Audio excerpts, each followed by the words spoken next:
Episode 13 की शुरुआत में हमें पास्ट का एक सीन दिखाया जाता है जहां पर असानो अपनी फैमिली के साथ कार में बैठा हुआ था और अपने भाई के साथ वीडियो गेम खेल रहा था। सो तभी उसकी माँ उससे कहती हैं कि काश जितने ध्यान से तुम गेम खेल रहे हो उतने ही ध्यान से पढ़ाई करते तो मुझे काफी अच्छा लगता। और इसके बाद हमें पता चलता है कि ये सभी कैंपिंग के लिए जा रहे हैं क्योंकि इसके पापा को काफी वक्त के बाद ऑफिस से छुट्टी मिली है और इसी वजह से ये सभी काफी ज्यादा खुश होते हैं। लेकिन तभी अचानक कार का एक्सीडेंट हो जाता है जिसमें असानो के पूरे परिवार की मौत हो जाती है और इसके बाद हमें पता चलता है कि असानो ये सपना देख रहा था। अब इसके अगले सीन में हम देखते हैं कि जो डिवाइस असानो को कुरोगाओ से मिला था उसकी जांच शियोन कर रही है और शियोन की एनालिसिस के अकॉर्डिंग इस डिवाइस में योजाकुरा वेडिंग रिसेप्शन की गेस्ट लिस्ट है और वो वेडिंग थी हमारे पेरेंट्स की। जो बात सुन ये दोनों हैरान हो जाते हैं और यहाँ एक और बहुत बड़ा इशू है क्योंकि इस वेडिंग की गेस्ट लिस्ट में असानो के पेरेंट्स के भी नाम हैं। जो देख शियोन कहती है इस लिस्ट से हम ज्यादा कुछ तो नहीं जान सकते, लेकिन अब ये बात तो पक्की है कि योजाकुरा फैमिली और असानो की फैमिली बहुत पहले से एक दूसरे को जानते हैं। और यहाँ असानो फिर से कुरोगाओ की कही बात याद करता है। तुम्हारे परिवार की मौत एक काली अंधेरी रात में एक खाई में गिरने से हुई थी, है ना? लेकिन उस एक्सीडेंट में तुम बच गए। कितनी ताज्जुब की बात है। हो सकता है ये किसी की सोची समझी साजिश हो।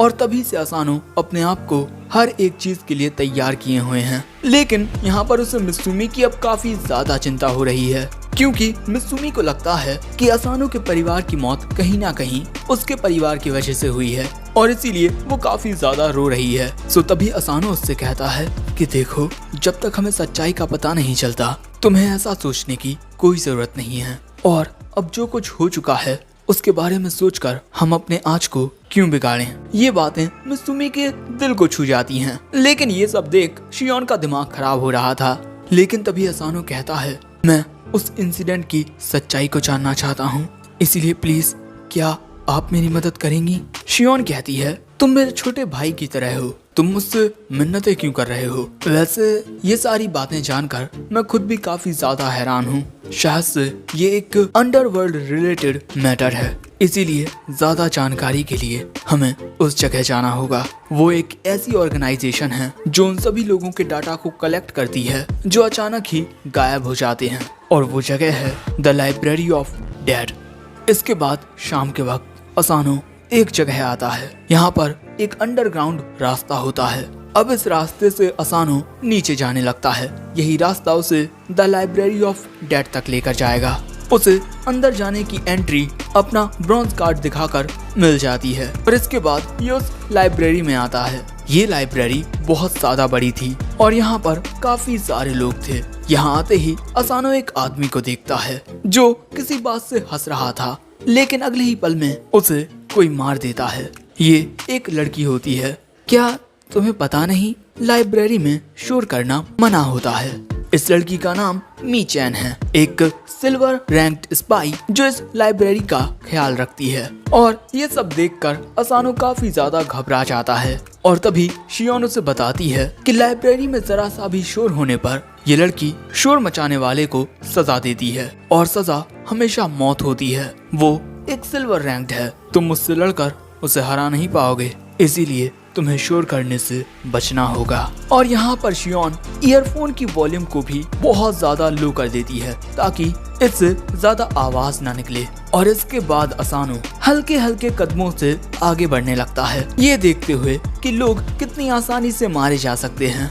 इसके बाद असानो अपने फैमिली डाटा को ढूंढने लगता है। दूसरी ओर छोटी छोटी आवाजें निकालने की वजह से लोग मारे जा रहे थे।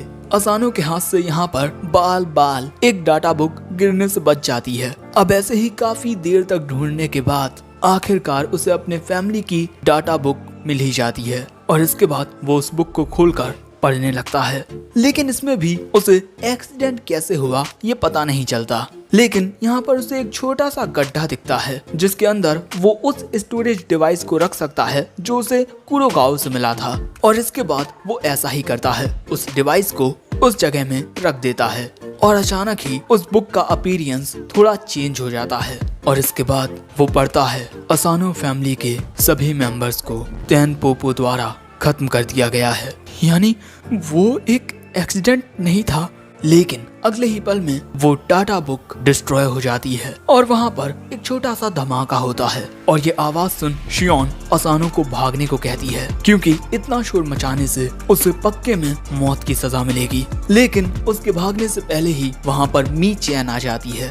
अब उसे वहाँ देख असानो अपनी गन से फायर करता है, लेकिन मीचैन में नहीं बल्कि वहां लगे एक इलेक्ट्रिक स्विच में, और शॉर्ट सर्किट हो जाने की वजह से लाइट चली जाती है। असानो मीचैन से बचकर भागने लगता है, लेकिन तभी अचानक उसके सामने मीचैन आ जाती है और इस अंधेरे में भी मीचैन ने असानो को उसके दिल की धड़कन सुनकर ढूंढ लिया है और अब वो उसे मारने के लिए बहुत बेताब होती है और उसे इस तरह देख असानो बहुत डर जाता है। अब इसके बाद मीचैन असानो की ओर हमला करने के लिए जाने लगती है। अब ये सिचुएशन देख मित्सुमी असानो से कहती है कि वो अपना ईयरफोन उतार दे। असानो बिल्कुल ऐसा ही करता है, लेकिन तब तक मीचैन उसके बहुत करीब आ चुकी थी। लेकिन तभी मित्सुमी वॉल्यूम को फुल करके जोर से चिल्लाती है, जिससे ईयरफोन में से बहुत तेज आवाज आती है और वो तेज आवाज सुनकर मीचैन वहीं पर गिर जाती है।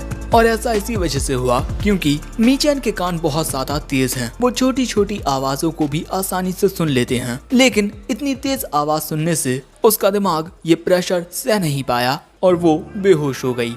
और अब असानो का अगला मिशन है तेनपोपो के बारे में पता लगाना।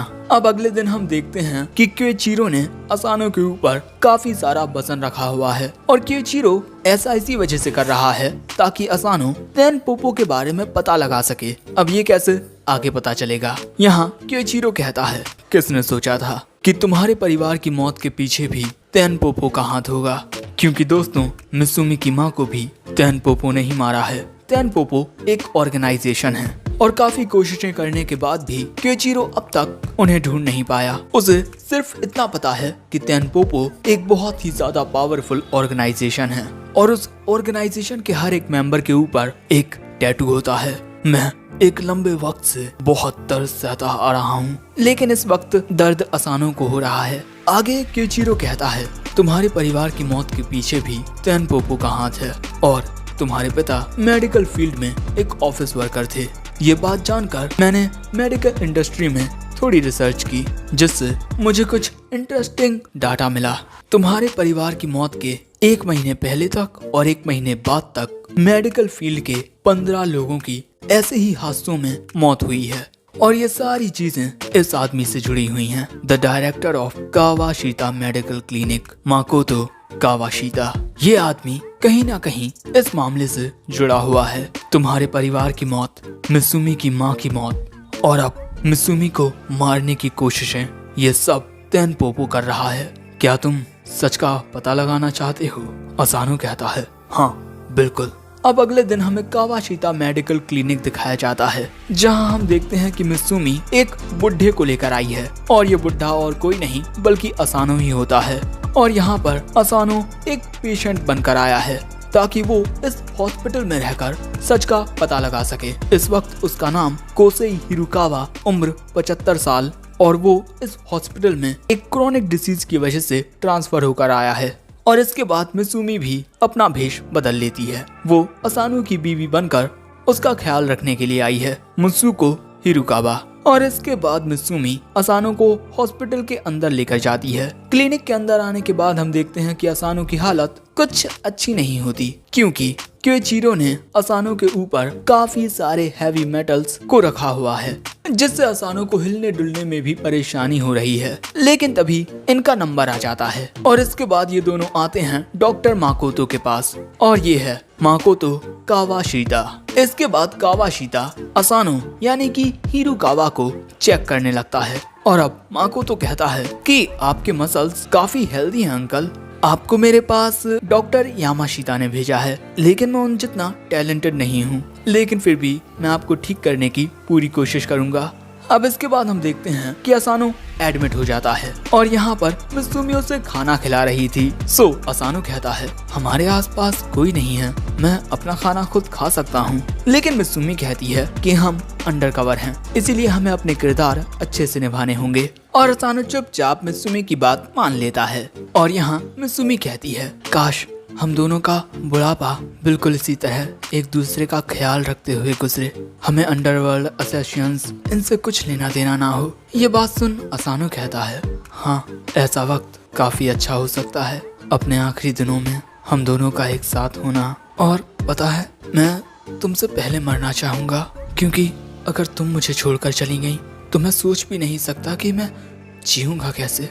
लेकिन असानो की ये बात सुनकर मित्सुमी उस पर फिदा हो जाती है। अब इसके बाद रात में हम देखते हैं कि कावाशिता अपने डायरेक्टर ऑफिस में से निकलकर एक दूसरे डॉक्टर के पास जाकर कहता है कि अब बाकी का काम तुम संभाल लेना, ओके। और ये कहने के बाद वो वहाँ से चला जाता है। और इसके बाद माकोतो डायरेक्टर ऑफिस के दूसरी ओर जाने लगता है और उसके जाते ही हिरुकावा यानी कि असानो अपने रूम में से बाहर निकलता है और चुपके से आगे बढ़ते हुए डायरेक्टर ऑफिस में चला जाता है और डायरेक्टर ऑफिस में रखे कंप्यूटर से इंफॉर्मेशन निकालने लगता है। इसके बाद उसमें एक पेन ड्राइव लगा देता है, ये कहते हुए इस कंप्यूटर को देखकर बिल्कुल भी नहीं लगेगा जैसे इसमें कुछ सीक्रेट इंफॉर्मेशन हो। और यहाँ पर असानो के पास माकोतो की फिंगरप्रिंट भी होती है, जिसे लगाते ही इस कंप्यूटर का पासवर्ड खुल जाता है।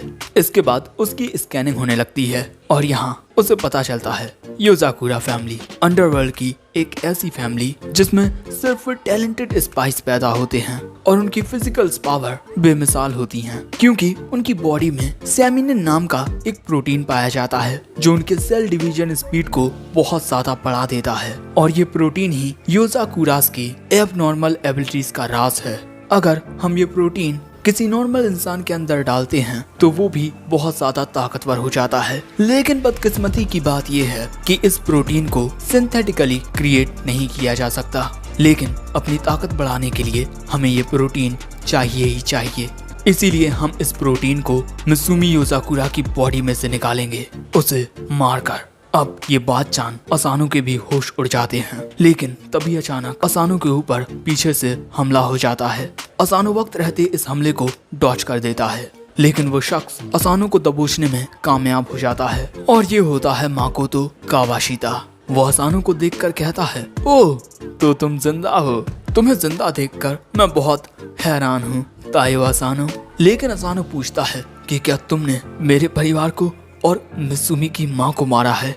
लेकिन तभी माकोतो कहता है इस गलतफहमी में मत रहना कि तुम या मामूली योजाकुरास हमें रोक पाएंगे। और माकोतो की गर्दन पर तेनपोपो का निशान भी होता है। और इसके बाद माकोतो अपना चाकू असानो के पेट में मार देता है, लेकिन उसका चाकू ही टूट जाता है क्योंकि असानो की बॉडी पर क्योचीरो ने हैवी मेटल्स लगा रखे थे। और तभी असानो उसे धक्का देकर उस पर हमला करते हुए कहता है मैं मित्सुमी की हिफाजत करूंगा। लेकिन यहाँ वो देखता है कि उसके हमले का माकोतो पर कोई असर नहीं होता। और इसके बाद माकोतो एक स्विच दबाकर वहाँ बहुत तेज रोशनी कर देता है और इसके अगले ही पल में असानो देखता है कि माकोतो वहाँ से भाग चुका है अपने कंप्यूटर के साथ। लेकिन यहाँ पर असानो डाटा कलेक्ट करने में कामयाब हो चुका है और अब आखिर में असानो कहता है मैं मित्सुमी के लिए इन सभी का सामना करूंगा, चाहे वो माकोतो कावाशिता हो या तेनपोपो। और इसी के साथ ही एपिसोड एंड हो जाता है। तो अगला एपिसोड देखने के लिए तुम कितने ज्यादा एक्साइटेड हो और ये एपिसोड तुम्हें कैसा लगा कमेंट में जरूर बताना। ये एपिसोड पसंद आया हो तो लाइक कर देना। लाइक टारगेट है 5K लाइक्स, जल्दी से टारगेट पूरा कर दो और चाहो तो मेंबरशिप को भी ज्वाइन कर लो। इसी के साथ चैनल पर काफी सारे न्यू एनिमे आ रहे हैं, उन्हें भी देखते रहो। And in the end sayonara.